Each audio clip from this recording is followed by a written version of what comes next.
Hi, hello, it's Nikki and welcome to my messy bookshelves. Today I'm here with a weekly wrap-up or more of a reading recap for the week.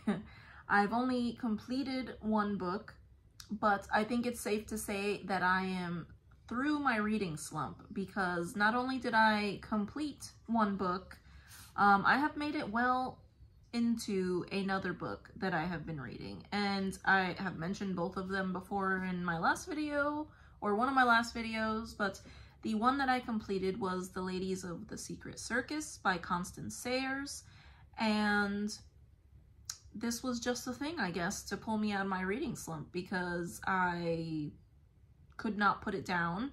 I did mention that I thought it was a little darker than I expected initially, but nonetheless, it was excellent. I loved it. I love books centered around circus and mysterious happenings, and this delivered on that. So we have the story of a woman, and for once, not a young woman. We have a relatively young woman. I think she's in her mid-30s, and she's engaged, and her fiance goes missing a few hours before their wedding. And she belongs to a family that used to own a very mysterious circus. They no longer own the circus, but she knows all about it because her grandmother and mother have spoken about it at length.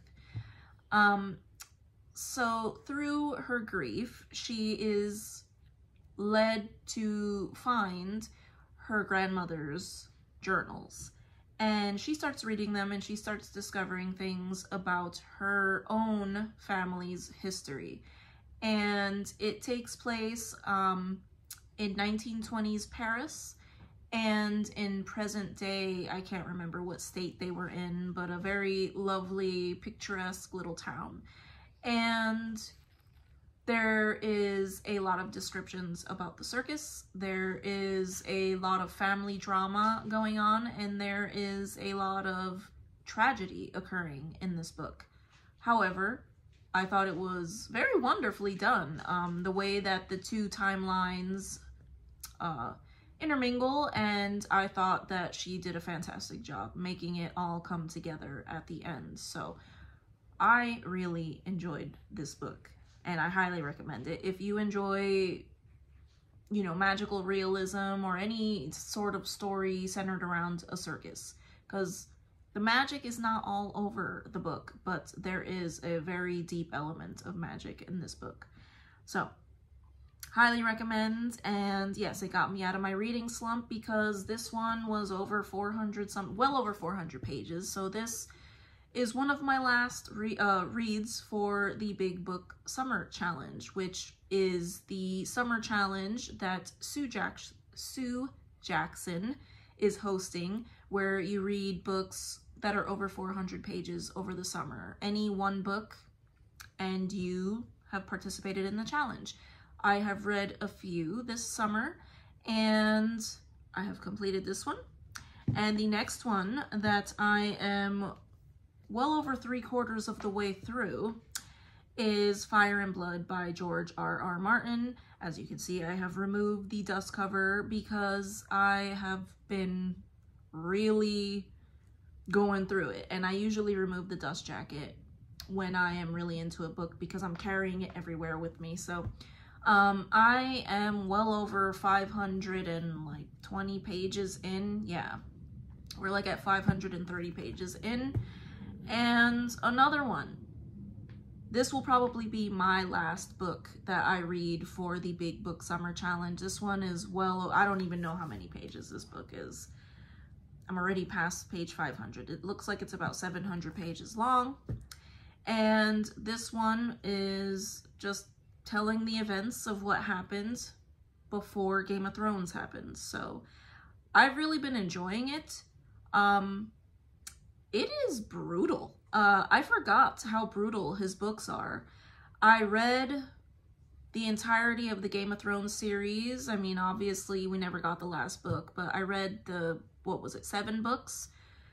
Loved it. That was one that my husband actually read as well with me, and we loved it, and we have been waiting for over a decade more than well over a decade for the last book. But this one, I am really enjoying it. It is, as I mentioned, very brutal, but we are going through the entire dynasty of the Targaryen family from the time that their ancestor Aegon conquers the 7 kingdoms of Westeros. So I don't always enjoy fantasy that is this brutal and bloody. There are some terrible things happening in this book, but I think that this is satisfying my craving for a fantasy.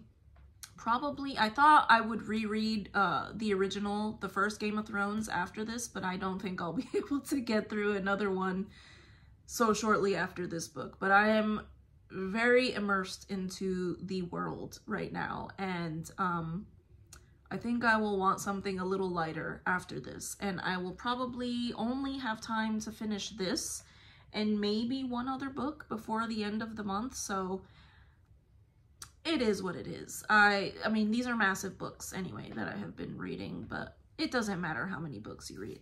But yeah, I am really enjoying it. If you enjoy fantasy and you have never tried the Game of Thrones series, I mean, it's worth a shot if you are willing to deal with some very brutal things occurring. It is not light and fluffy at all. But yeah, that is what I have been reading. It is a wonderful time of year. I am very happy to read. Now it's the end of summer and it is starting to get a little bit cooler. It is not 100 degrees here anymore, so I am very excited. But that is my recap for the week, and I thank you so much if you've made it to the end of this video, and I hope to see you in the next one. Bye.